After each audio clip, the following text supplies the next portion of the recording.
So my original plan for this first video was to do like kind of a runabout, or to do like a run through of everything that's wrong with the car that needs to be fixed, needs to be repaired. And it seems the first thing is going to need to be the horn so that I can get a safety inspection and be legal in my state. So here we go.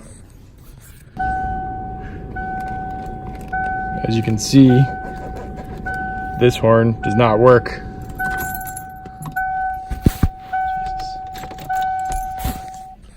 So, horn doesn't work.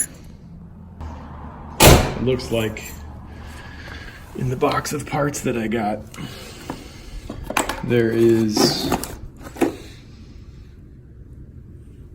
it looks like maybe a horn or maybe two horns.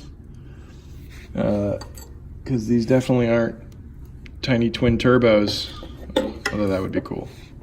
So we're gonna have to see if I can figure out if these things work and how I can get the horn functioning.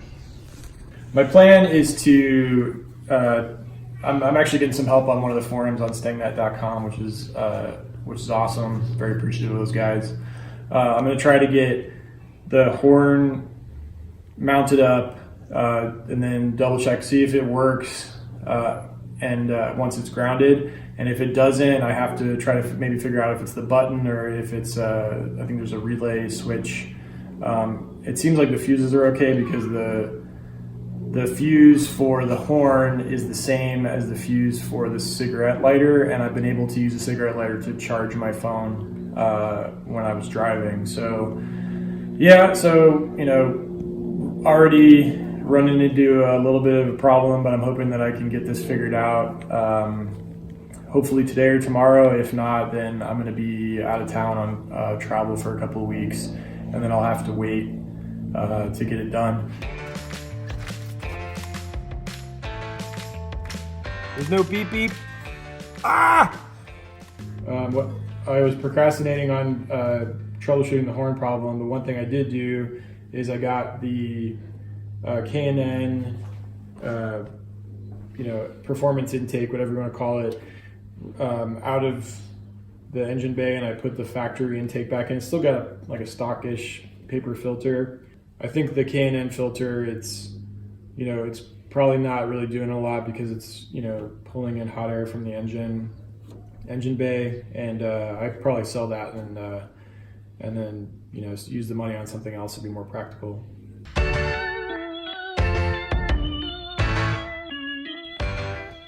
So one thing you probably noticed in the first video is that one of the few modifications to, oh my God, why?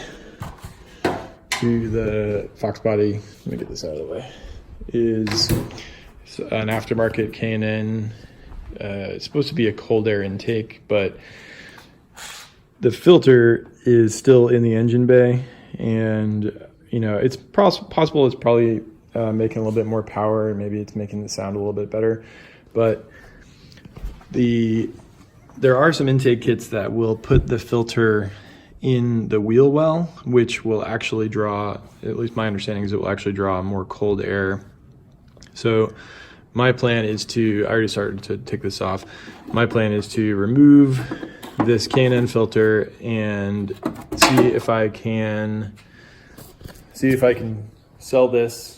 I'm going to put the stock filter back on for now, stock intake back on for now, and then I'll see if I can sell this. So on the left is the K&N intake, and on the right is the factory intake. And as far as I can tell, it has all the parts that I need. And one issue is that it looks like the seal that puts the intake box, the filter box, against the side of the car, it looks like it's a little bit, it's seen better days. So I am gonna try to use some crazy glue and see if I can get this to stick, and we'll go from there. Thank you for watching.